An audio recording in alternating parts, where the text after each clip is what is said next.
নমস্কার বন্ধুরা, তাতাই মা বাবা ব্লগে আপনাদের সকলকে স্বাগত জানিয়ে আমি আমার আজকের ভিডিওটি শুরু করতে চলেছি। দেখে বুঝতেই পারছেন আমি আজকে চিকেনের একটা রেসিপি শেয়ার করতে চলেছি। চিকেন কষারই একটা রেসিপি শেয়ার করব, তাহলে দেখে নিন আজকের রেসিপিটি। আমি মিক্সির বাটির মধ্যে নিয়ে নিচ্ছি আদা, রসুন, লঙ্কা, সাথে দিয়ে দিচ্ছি অল্প জিরে গুঁড়ো আর লঙ্কা গুঁড়ো।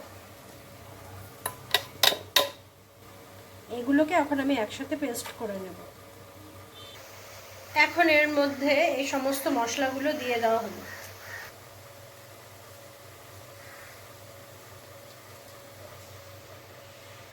এর মধ্যে এখন দেওয়া হচ্ছে হলুদের গুঁড়ো আর লবণ।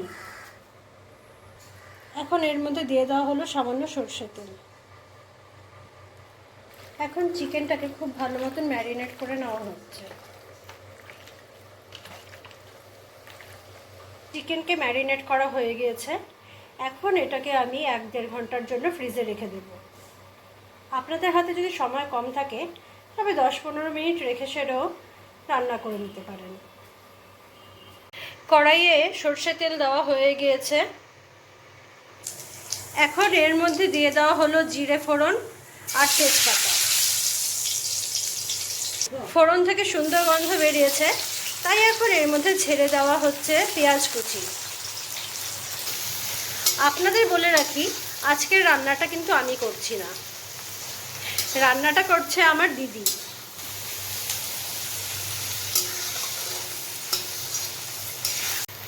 পেঁয়াজটা যখন এরকম মোটামুটি লাল হয়ে আসবে তখন এর মধ্যে দিয়ে দিতে হবে টমেটো কুচি।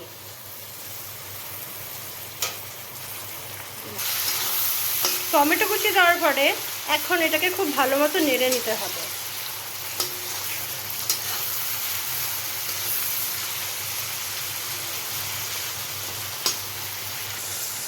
পেঁয়াজ আর টমেটো মজে গিয়েছে। এখন এর মধ্যে ম্যারিনেট করে রাখা চিকেনগুলো দিয়ে দেবে।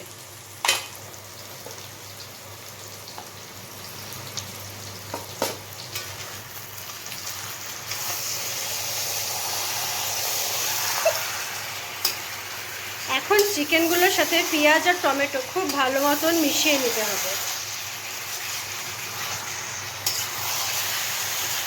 এরকম করে যখন খুব ভালো মতো মিশে যাবে তারপর ঢেকে কিছু সময়ের জন্য মাংসটাকে কষিয়ে নিতে হবে। খুব ভালো মতন মেশানো হয়ে গিয়েছে, এখন চিকেনটাকে ঢেকে দেওয়া হবে।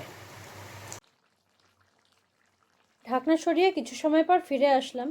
দেখতেই পাচ্ছেন চিকেন থেকে প্রচুর পরিমাণে জল রিলিজ করেছে।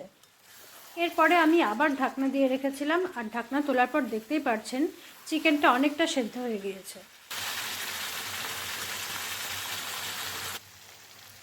চিকেনটাকে সম্পূর্ণ কষানো হয়ে গিয়েছে, আর আমরা এই অবস্থাতেই চিকেনটাকে রেখে দেবো। এর মধ্যে কোনো জল দিয়ে গ্রেভি করব না, কারণ আমরা চিকেনটাকে একদমই কষা কষা করতে চাইছি। তবে আপনারা চাইলে এই অবস্থাতে এর মধ্যে জল দিয়ে দিতে পারেন, আর উপর থেকে গরম মশলা ছড়িয়ে দিতে পারেন।